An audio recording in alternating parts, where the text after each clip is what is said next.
स्वागत है। आज हम बात कर रहे हैं 2024 की फिल्म द वॉचर्स की। सोचिए, एक ऐसा जंगल, घना, अजीब, जहां आप खो जाएं और कोई रास्ता ना मिले, और रात होते ही कोई है जो आपको देख रहा है, लगातार। बिल्कुल। एक बहुत ही डरावना कॉन्सेप्ट है ये। हाँ, तो हमारे पास इसी एक्सप्लेनेशन का टेक्स्ट है, और हम कोशिश करेंगे कि इस कहानी की परतें खोलें, समझे कि ये वॉचर्स कौन है और उस जंगल का सच क्या है। ठीक है, तो शुरू करते हैं। कहानी की शुरुआत ही देखो। एक आदमी है, बुरी तरह डरा हुआ, जंगल में भाग रहा है। उसे एक बोर्ड दिखता है, point of no return, number 108। हाँ, और वो मुड़ता है, भागता है, पर थोड़ी देर में फिर से वही बोर्ड। बिल्कुल, जैसे कोई लूप हो। अंधेरा होता है, सारे पंछी उड़ जाते हैं, कोई जानवर नहीं दिखता, माहौल एकदम डरावना। ये बात नोट करने वाली है।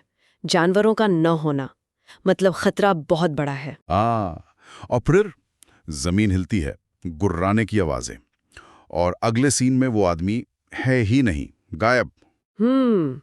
ये शुरुआत ही बता देती है कि ये कोई मामूली जंगल नहीं है। ये एक तरह का शिकारी है। वो पॉइंट ऑफ नो रिटर्न का बार बार आना, ये मनोवैज्ञानिक तौर पर फंसाने जैसा है। सही कहा। अच्छा, इसके 6 दिन बाद एंट्री होती है मीना की। एक पेट शॉप वर्कर है, एक सुनहरे तोते को डिलीवर करने जा रही है। शहर से दूर। हाँ, शहर से दूर। रास्ते में गुमशुदा लोगों के पोस्टर्स देखती है, पर उतना ध्यान नहीं देती, और फिर शॉर्टकट के चक्कर में उसी जंगल में पहुंच जाती है। हाँ, मोबाइल सिग्नल बंद, रेडियो बंद, और फिर बूम, कार खराब। किस्मत देखो, और उसे भी वही बोर्ड दिखता है। बिल्कुल, पॉइंट ऑफ नो रिटर्न। वो मदद ढूंढने जाती है, लौटती है तो कार ही गायब। अरे बाप रे, कार गायब। ये तो और डरावना है। मतलब जंगल जानबूझकर उसे फंसा रहा है, अकेला कर रहा है। हाँ, हर तरफ से एक जैसा जंगल, कोई निशान नहीं। अब अंधेरा घिर रहा है, पंछी उड़ रहे हैं, जमीन फिर से हिलती है, वही पैटर्न। मीना को एक साया दिखता है, फिर एक बूढ़ी औरत भागती हुई। मीना उसके पीछे भागती है, मदद की उम्मीद में। और वो औरत उसे एक अजीब सी जगह ले जाती है। हाँ, एक पुरानी सी इमारत। वो औरत, जिसका नाम मैडलिन है, उसे अंदर खींच लेती है। कहती है, जिंदा रहना है तो अंदर आ जाओ। अंदर कौन कौन है? अंदर 2 लोग और हैं, एक लड़की क्यारा और एक लड़का डैनियल। और कमरे में एक बहुत बड़ा शीशा है, एक तरफा शीशा। एक तरफा शीशा मतलब? मतलब वो बाहर देख सकते हैं, पर बाहर वाला अंदर नहीं। लेकिन यहाँ उल्टा है। मैडलिन कहती है, शीशे के सामने खड़े हो जाओ, वॉचर्स देखने आ रहे हैं। क्या मतलब, शीशे के दूसरी तरफ से कोई देख रहा है? हाँ, बाहर से अजीब आवाजें आती हैं। क्यारा धीरे से बताती है, वो वॉचर्स हैं, हर रात सूरज ढलने से सुबह तक देखते हैं, हम उन्हें नहीं देख सकते। ओह, ये तो बहुत ही क्रीपी है। एक पिंजरे जैसा, जहां आपको पता है कि कोई देख रहा है, पर आप उसे देख नहीं सकते। वो खुश हैं, तालियां बजा रहे हैं। तालियां, ये तो दिखाता है कि वो सिर्फ जानवर नहीं, उनमें समझ है, शायद कोई इरादा भी। ये कूप, जैसा वो इसे कहते हैं, ये जगह सुरक्षित भी है और एक तरह की जेल भी। मनोवैज्ञानिक दबाव सोचो जरा। बिल्कुल। अगली सुबह मीना भागने की कोशिश करती है, जाहिर है। पर फिर वही board, point of no return. हाँ, मैडलिन उसे रोकती है, समझाती है, ये जंगल शिकारी हैं, हम शिकार, कोई रास्ता नहीं है बाहर, रात से पहले लौटना ही होगा। वो उसे बोर्ड दिखाती है। हाँ, मैडलिन उसे दिखाती है कि कूप के चारों तरफ एक घेरे में ऐसे कई बोर्ड लगे हैं, जैसे कोई बाउंड्री हो, और कहती है ये किसी प्रोफेसर ने लगाए हैं। प्रोफेसर? एक और रहस्य, ये कौन है और ये घेरा क्यों बनाया है? पता नहीं, किसी ने देखा नहीं उस प्रोफेसर को। मैडलिन कहती है रात से पहले लौटना जरूरी है, वरना मौत पक्की। इस भयानक कैद में भी नियम बन जाते हैं जीने के लिए, एक तरह का अनुशासन। शायद झूठी ही सही, एक सुरक्षा का एहसास। बाद में शायद शिकार के दौरान क्यारा मीना को वॉचर्स के बारे में कुछ और बताती है। क्या बताती है? कि वो दिन में गड्ढों में छिप जाते हैं, सूरज की रोशनी उनकी स्किन जला देती है, रात में ही निकलते हैं। अच्छा, तो रोशनी उनकी कमजोरी है। हाँ, और ये भी कि उन्हें देखना खतरनाक है, शायद इंसान पागल हो जाए। और क्यारा का पति? हाँ, उसका क्या हुआ? वही आदमी था जो फिल्म के शुरू में मारा गया था। वो 6 दिन पहले रास्ता ढूंढने निकला था और फिर लौटा ही नहीं। ओह, तो वो क्यारा का पति था। और फिर मैडलिन मीना को 3 जरूरी नियम बताती है। पहला, रात में दरवाजा कभी मत खोलना। ठीक है। दूसरा, रात में कभी शीशे की तरफ पीठ मत करना। ये अजीब है, पीठ क्यों नहीं? पता नहीं, शायद अपमान मानते हैं। और तीसरा, दिन में गड्ढों के पास मत जाना, रोशनी में रहना। ये नियम उनकी कमजोरियों और शायद उनके किसी तरह के कोड ऑफ कंडक्ट की तरफ इशारा करते हैं। रोशनी से डर, रात में एक्टिव होना, और ये पीछ न करने वाली बात दिलचस्प है। पर मीना को शक होता है। उसे लगता है मैडलिन बढ़ा चढ़ाकर बता रही है, डरा रही है।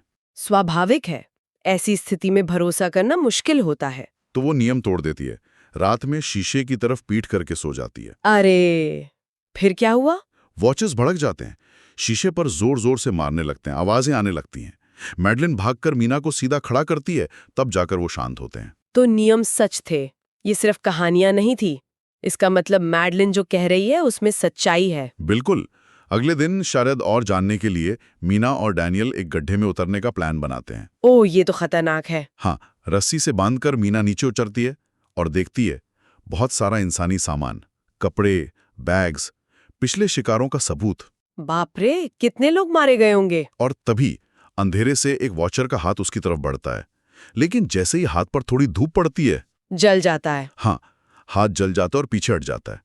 डैनियल फौरन मीना को ऊपर खींच लेता है तो रोशनी वाली बात पक्की हो गई। ये एक बड़ी कमजोरी है। और उन्हें गड्ढे से एक चीज और मिलती है, एक पुराना वीडियो कैमरा। कैमरा? किस लिए? शायद किसी पिछले शिकार का होगा।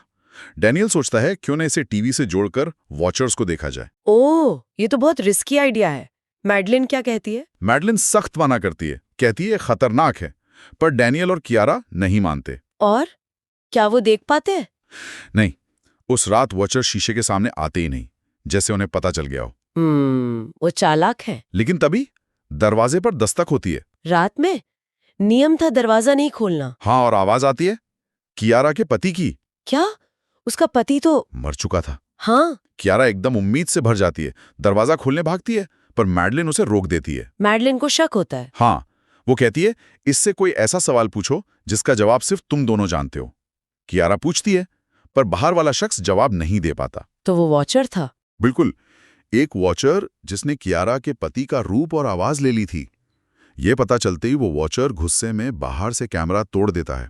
ओह, तो वो रूप भी बदल सकते हैं। ये तो बहुत ही खतरनाक है। ये सिर्फ शारीरिक खतरा नहीं, ये तो इमोशनली तोड़ने वाला है। हाँ। और फिर वॉचर्स गुस्से में शीशे पर हमला करते हैं, शीशे में दरार आ जाती है। मैडलिन फिर सबको लाइन में खड़ा करती है, उन्हें शांत करने के लिए। उनकी ये क्षमता रूप बदलने की, ये सब कुछ बदल देती है। अब किसी पर भरोसा नहीं किया जा सकता। और मैडलिन, वो हर बार सिचुएशन संभाल लेती है। वो जरूर कुछ ज्यादा जानती है। इस घटना के बाद ग्रुप का माहौल बहुत बिगड़ जाता है। डैनियल का मानसिक संतुलन बिगड़ने लगता है। लगातार डर और कैद का असर। हाँ, वो हिंसक हो जाता है। एक पॉइंट पर तो वो मैडलिन को पेड़ से बांध देता है। क्या? क्यों? शायद उसे लगता है मैडलिन को छुपा रही है या उसी की वजह से वो फंसे हैं। और फिर रात होने पर डैनियल और कियारा खुद को कूप में बंद कर लेते हैं। मीना और बंदी हुई मैडलिन बाहर रह जाती हैं। ए भगवान, रात में बाहर वॉचर्स के साथ? हाँ, उन्हें पूरी रात छिपना पड़ता है। और इसी दौरान उन्हें पहली बार वॉचर्स की ठीक से झलक मिलती है। लंबे, पतले, अजीब से, बहुत डरावने जीव। वो बच कैसे जाते हैं? पता नहीं कैसे, पर किसी तरह सुबह होने से ठीक पहले डैनियल शायद पछतावे में दरवाजा खोल देता है और वो अंदर आ जाते हैं। इस हादसे के बाद तो जरूर कुछ बदलेगा। हाँ, अंदर आकर मैडलिन आखिरकार बड़ा खुलासा करती है। वो बताती है कि उसने खुद एक वॉचर को देखा था जो बिल्कुल उसका रूप धरने की कोशिश कर रहा था, पर पूरी तरह कामयाब नहीं हुआ था। अपना ही डुप्लीकेट? हाँ। मीना पूछती है आखिर ये हैं कौन? तब मैडलिन बताती है ये वॉचर्स असल में प्राचीन फेरीज हैं। फेरीज? परियों वाली फेरीज? ये तो बिल्कुल अलग दिशा में ले गया कहानी को। हाँ, वो बताती है कि हजारों साल पहले वो इंसानों के साथ ही रहते थे, पर इंसानों ने उन्हें धोखा दिया, कोई युद्ध हुआ और उन्हें जमीन के नीचे इन गड्ढों में रहने पर मजबूर कर दिया गया।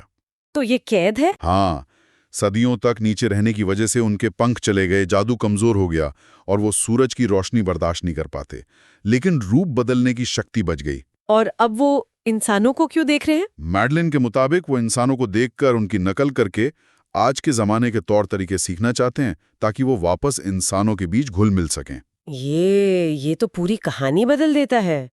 वो सिर्फ राक्षस नहीं है, बल्कि एक तरह से विस्थापित लोग हैं जिनका अपना इतिहास है, अपना मकसद है। उनका देखना अब शिकार कम, स्टडी ज्यादा लगता है।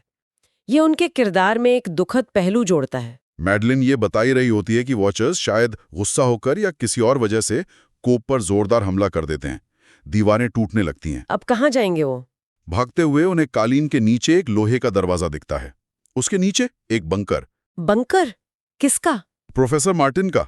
वही प्रोफेसर जिसने वो बोर्ड लगाए थे। अच्छा, तो प्रोफेसर यहीं चिपता था। हाँ, और बंकर में कंप्यूटर फाइल से प्रोफेसर का असली घिनौना सच सामने आता है क्या सच? कि वो सिर्फ इन जीवों पर रिसर्च नहीं कर रहा था, वो जानबूझकर लोगों को काम के बहाने यहाँ लाता था और रात में उन्हें वॉचर्स का शिकार बनने के लिए बाहर छोड़ देता था। खुद बंकर में सुरक्षित बैठकर उन्हें स्टडी करता था। हे भगवान, ये तो राक्षस है। फाइल्स में उसे एक अनोखी फेरी का जिक्र मिलता है, एक ऐसी फेरी जो दिन में भी बाहर निकल सकती थी और जिसने एक छोटी बच्ची का बिल्कुल परफेक्ट रूप ले लिया था। प्रोफेसर ने उसे पकड़कर पिंजरे में कैद कर लिया था। वो अनोखी फेरी, ये जरूरी लग रही है। हाँ, प्रोफेसर की आखिरी वीडियो रिकॉर्डिंग भी मिलती है। उसमें वो जंगल से निकलने का रास्ता बताता है। शाम को जिस दिशा में पंछी उड़े उसी तरफ नदी है, वहां से निकला जा सकता है। वो कहता है कि उसकी सारी रिसर्च नष्ट कर देना। और फिर 2 गोलियों की आवाज आती है। उसने खुद को मार लिया और शायद उस फेरी को भी। लगता तो यही है, शायद अपराध बोध से या शायद डर से कि उसकी रिसर्च या वो फेरी किसी गलत हाथ न लग जाए। प्रोफेसर की कहानी तो बहुत ही डिस्टर्बिंग है। ज्ञान की खोज में इंसान कितना गिर सकता है। अगली सुबह कूप पूरी तरह तबाह हो चुका है। उन्हें अब निकलना ही होगा, शाम का इंतजार नहीं कर सकते। पर रास्ता कैसे पता चलेगा? मीना अपने साथ लाए तोते को आजाद करती है और जिस दिशा में वो उड़ता है सब उसी तरफ चल पड़ते हैं। उम्मीद पर। हाँ, घंटों चलने के बाद आखिरकार उन्हें नदी दिखती है और प्रोफेसर की नाव भी वहीं है। चलो, बच गए। लेकिन तभी पीछे से आवाज आती है, कियारा के पति की। वो जख्मी हालत में है। फिर से? कहीं ये? डैनियल शायद मदद करने या यकीन करने की चाह में उसकी तरफ जाता है और नाव से मीना, कियारा और मडेलिन देखती हैं कि वो असल में एक वॉचर है जिसने डैनियल का रूप लिया है। नहीं। और वॉचर डैनियल को पकड़ लेता है और मार देता है। मीना, कियारा और मडेलिन नाव में बैठकर नदी पार कर लेते हैं। वॉचर्स नदी पार नहीं कर सकते। डैनियल की कुर्बानी, आजादी की कीमत चुकानी पड़ी, रूप बदलने की वो ताकत आखिर तक घातक साबित हुई। शहर पहुंचकर मीना प्रोफेसर की रिसर्च नष्ट करने उसकी यूनिवर्सिटी जाती है, जैसा उसने वीडियो में कहा था। हाँ, वो जरूरी था। वहां उसे कुछ ऑडियो टेप्स मिलते हैं और उनसे एक और बड़ा, बल्कि सबसे बड़ा राज खुलता है, हाफलिंग्स के बारे में। हाफलिंग्स? ये कौन है? टेप्स के मुताबिक हजारों साल पहले जब इंसान और फेरीज साथ रहते थे तो उनके बीच शादियां भी होती थीं। उनसे जो बच्चे पैदा होते थे वो थे हाफलिंग्स, आधे इंसान आधे फेरी। आधे इंसान आधे फेरी? हाँ, और वो रूप बदलने में माहिर थे। टेप में कहा गया है कि शायद वो आज भी इंसानों के बीच ही छिपे हुए हैं। क्या? ये तो बहुत बड़ा खुलासा है। और तभी मीना को प्रोफेसर की कुछ पुरानी तस्वीरें मिलती हैं, प्रोफेसर और उसकी पत्नी की। और वो पत्नी बिल्कुल मैडलिन जैसी दिखती है। तो जंगल वाली मैडलिन प्रोफेसर की पत्नी थी, पर वो तो बूढ़ी थी और प्रोफेसर? यहीं पर मीना को सब समझ आता है। वो भागकर कियारा के घर जाती है, या जिसे वो कियारा समझ रही है। वो वहां पहुंचकर खुलासा करती है, असली मैडलिन प्रोफेसर मार्टिन की पत्नी वो सालों पहले कैंसर से मर चुकी थी। मर चुकी थी? तो जंगल में उनके साथ कौन थी? जंगल में जो मैडलिन थी वो प्रोफेसर की पत्नी नहीं थी। वो वही अनोखी फेरी थी जिसे प्रोफेसर ने पकड़ा था, जो दिन में बाहर निकल सकती थी। प्रोफेसर ने उसे कैद करके अपनी मरी हुई पत्नी का रूप लेने पर मजबूर किया था। हे भगवान! तो वो बूढ़ी औरत, वो असल में वो कैद की हुई फेरी थी जो प्रोफेसर की पत्नी का रूप धरकर जी रही थी। ये तो अविश्वसनीय है। और बात यहीं खत्म नहीं होती। जैसी मीना ये बताती है, असली कियारा घर आ जाती है। असली कियारा? तो मीना अब तक जिसके साथ थी वो कौन थी? वो मैडलिन थी, फेरी, जिसने अब कियारा का रूप ले रखा था। बाप रे, कितना धोखा। हाँ, अब असली टकराव होता है। मैडलिन फेरी जो कभी कियारा के रूप में है, कभी उसके मरे हुए पति के रूप में अपना दर्द, अपना गुस्सा बताती है। अकेलापन, कैद, जबरदस्ती रूप बदलना और आखिरकार प्रोफेसर को मार देना। उसने प्रोफेसर को मारा था? हाँ, मीना उसे बताती है कि तुम दिन में इसलिए निकल पाती हो क्योंकि तुम शायद पूरी फेरी हो ही नहीं, तुम हाइब्रिड हो, हाफलिंग। हाफलिंग? हाँ, ये सुनकर कि वो अकेली नहीं है, कि उसके जैसे और भी हो सकते हैं जो इंसानों के बीच हैं, फेरी को शायद पहली बार अपनी असली पहचान का एहसास होता है। वो अपने असली रूप में आती है, पंखों के साथ, और खिड़की से उड़ जाती है। वाह! ये क्लाइमैक्स तो सब कुछ बदल देता है। मैडलिन, जो पहले मार्गदर्शक या रहस्यमयी लग रही थी, वो असल में कहानी की सबसे बड़ी पीड़ित और रहस्य थी। उसका हाफलिंग होना उसकी अनोखी शक्तियों को समझाता है और प्रोफेसर का किरदार और भी ज्यादा नेगेटिव हो जाता है। बिल्कुल।